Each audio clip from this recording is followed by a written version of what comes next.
Assalamualaikum warahmatullahi wabarakatuh. Salam sejahtera untuk kita semua. Perkenalkan, nama saya Alenia Endang dengan NIM 24601036, mahasiswa program studi manajemen Fakultas Ekonomi dan Bisnis Universitas Indonesia Timur, kelas manajemen 24B. Pada kesempatan kali ini, saya akan mempresentasikan materi yang berjudul Strategi Pengembangan Usaha Mikro, Kecil, dan Menengah atau UMKM. Materi ini membahas bagaimana UMKM dapat berkembang melalui inovasi, meningkatkan kualitas produk, analisis strategi, hingga memperluas pasar agar mampu bersaing di era digital. Semoga presentasi ini dapat membawa wawasan kita mengenai pentingnya pengembangan UMKM bagi kemajuan perekonomian Indonesia. Baik, langsung saja kita masuk ke dalam pembahasan. Pembahasan yang pertama yaitu strategi pengembangan UMKM. Pada slide pertama ditampilkan judul materi yaitu strategi pengembangan UMKM. UMKM merupakan singkatan dari usaha mikro, kecil, dan menengah. UMKM memiliki peranan yang sangat penting dalam perekonomian Indonesia karena mampu menciptakan lapangan pekerjaan, meningkatkan pendapatan masyarakat, serta menjadi salah satu penggerak utama pertumbuhan ekonomi nasional. Oleh karena itu, pengembangan UMKM menjadi sangat penting agar mampu menghadapi persaingan usaha yang semakin ketat. Selanjutnya, materi yang kedua, agenda materi. Pada materi ini terdapat beberapa pembahasan utama yaitu pendahuluan, inovasi, produk dan layanan, peningkatan kualitas, analisis SWOT, strategi bersaing, pengembangan pasar, studi kasus UMKM. Seluruh materi tersebut saling berkaitan karena menjadi langkah-langkah penting dalam mengembangkan sebuah usaha agar semakin maju dan berdaya saing. Baik, langsung saja ke dalam pembahasan inti. Yang pertama, pendahuluan. Pada slide ini dijelaskan mengapa perkembangan UMKM itu sangat penting. Indonesia memiliki sekitar 65 juta UMKM.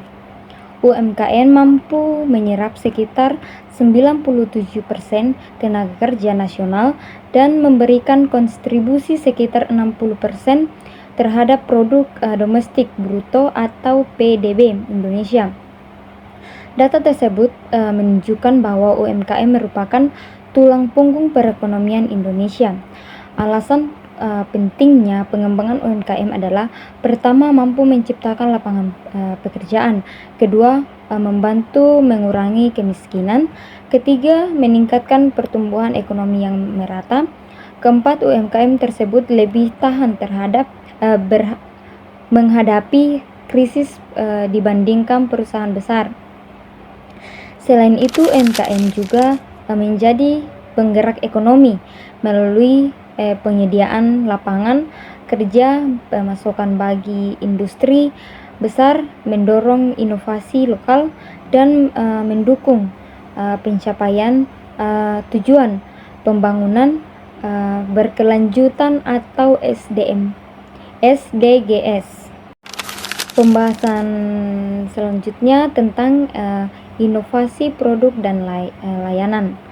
Pada slide ini dijelaskan bahwa inovasi merupakan proses menciptakan nilai baru melalui ide-ide baru. Menurut Joseph Schumpeter, inovasi disebut sebagai creative destruction, yaitu menciptakan pembaruan yang menghasilkan nilai lebih baik.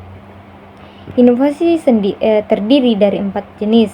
Yang pertama, inovasi produk, yaitu menciptakan produk baru atau menyempurnakan produk yang sudah ada.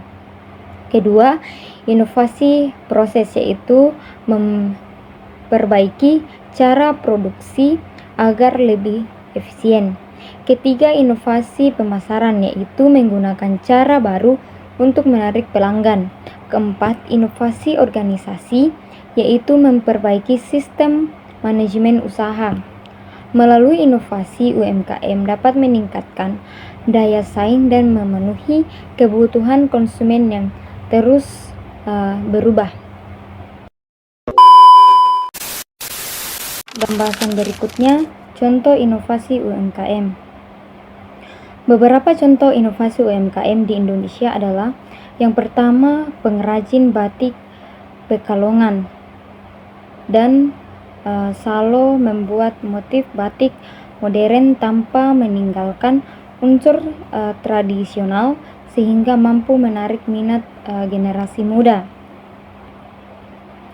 Kedua, pelaku usaha kuliner menciptakan produk unik seperti es krim, rasa rendang, minuman herbal modern, dan keripik dengan berbagai varian rasa. Ketiga, pengrajin rotan mengembangkan desain yang lebih modern sehingga produknya mampu dipasarkan hingga ke luar negeri. Contoh tersebut menunjukkan bahwa inovasi dapat meningkatkan nilai jual produk sekaligus memperluas pasar. Selanjutnya, pembahasan tentang peningkatan kualitas. Pada bagian ini dijelaskan bahwa kualitas merupakan faktor utama dalam mempertahankan pelanggan. Ada 4 aspek penting. Yang pertama, menetapkan standar kualitas produk. Kedua, menjaga konsistensi produk melalui SOP atau standar operasional produk. Ketiga, meningkatkan kepuasan pelanggan dengan memberikan pelayanan terbaik serta merespons keluhan secara cepat. Keempat, memiliki sertifikasi seperti halal, PIRT, SNI maupun ISO agar produk lebih dipercaya oleh konsumen. Dengan kualitas yang baik, pelanggan akan merasa puas dan lebih percaya terhadap produk yang dihasilkan UMKM. Penjelasan berikutnya tentang analisis SWOT. Analisis SWOT digunakan untuk mengetahui kondisi usaha. SWOT terdiri dari 4 bagian.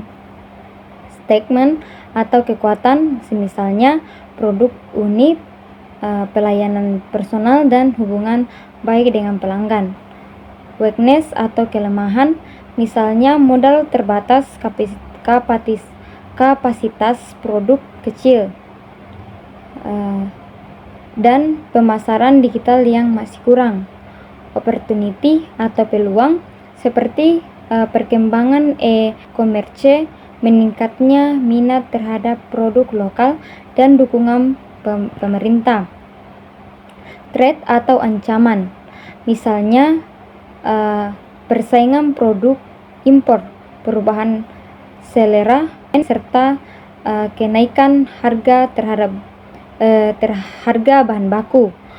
Melalui SWOT, perilaku UMKM dapat menyusun strategi yang tepat dalam mengembangkan usaha.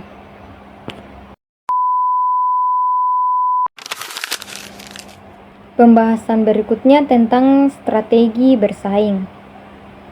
Dalam menghadapi persaingan bisnis terdapat 4 strategi utama. Yang pertama, diferensiasi produk, yaitu menciptakan keunikan yang sulit ditiru. Kedua, menetapkan harga yang kompetitif sesuai kualitas produk. Ketiga, memberikan pelayanan yang unggul agar pelanggan merasa puas. Keempat, membangun branding yang kuat sehingga produk mudah dikenal dan dipercaya masyarakat.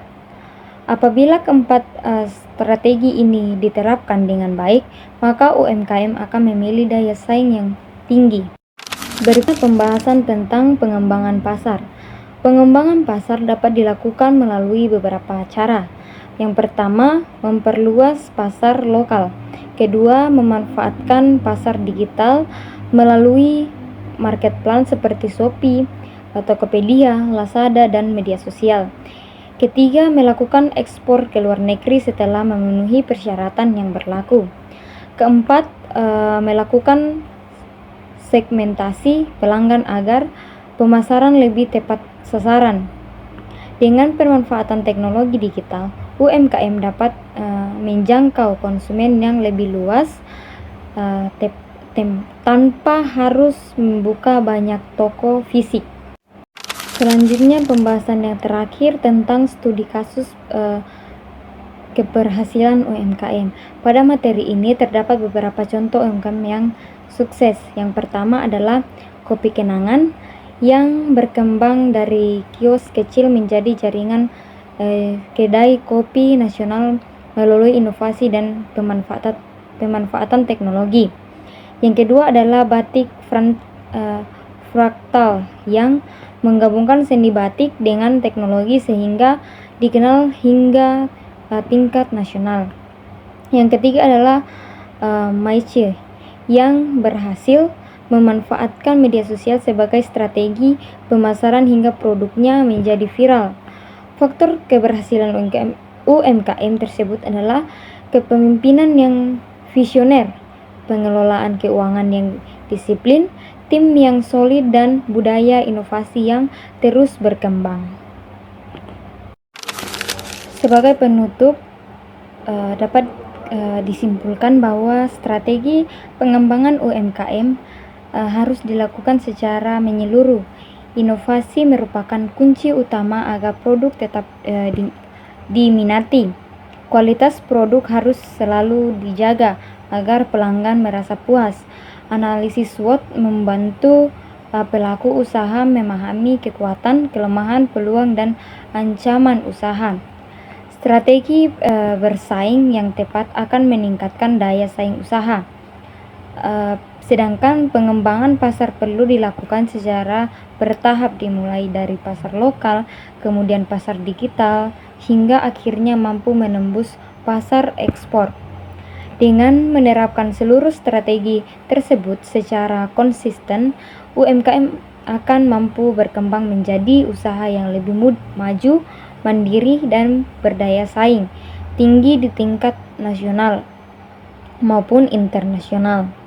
Hal ini juga sejalan dengan konsep perkembangan UMKM yang menekankan inovasi, kualitas, strategi, dan peluasan pasar sebagai fondasi pertumbuhan usaha.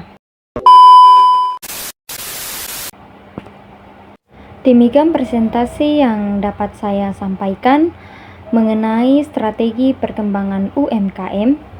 Semoga materi ini dapat memberikan manfaat dan menambahkan pemahaman kita mengenai pentingnya pengembangan UMKM sebagai penggerak perekonomian Indonesia. Saya ucapkan terima kasih atas perhatiannya. Mohon maaf apabila terdapat kekurangan dalam penyampaian materi. Assalamualaikum warahmatullahi wabarakatuh. Salam sejahtera untuk kita semua.